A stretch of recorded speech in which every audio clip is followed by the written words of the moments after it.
पूल बंद राहणार आहे.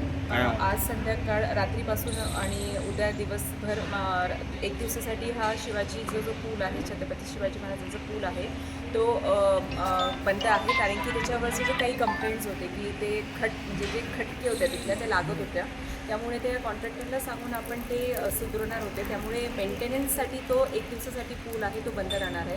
त्यामुळे सर्व जळगावच्या नागरिकांना माझी एक विनंती आहे की ते पूल बंद असल्यामुळे तुम्ही पर्यायी जागा तिथून रस्ता जो असेल त्याचा वापर तिथून करावा. सोमवार मंगळवारपासून पुन्हा तो रस्ता तुम्हाला मोकळा करण्यात येणार आहे. तर फक्त रविवारसाठी हे मेंटेनन्ससाठी आपण बंद ठेवण्यात आलेला आहे.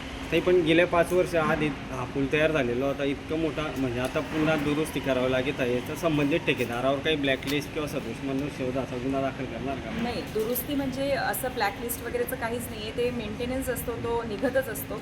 तिथे जे तुम्ही आपण जे एक्सपान्शनसाठी जे टाकलेले असतात ना त्यामध्ये ते थोडंसं हे झालेलं आहे. त्यामुळे त्याचं मेंटेनन्स आहे आणि ते मेंटेनन्सचं कॉन्ट्रॅक्टर आपल्याला करून देतात आहे.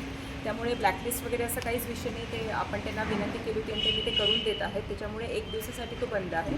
पुन्हा तो सोमवारपासून तुम्हाला सर्व नागरिकांसाठी ओपन करून देण्यात येणार आहे. वाहतूक संदर्भात जी आता वाहतूक काय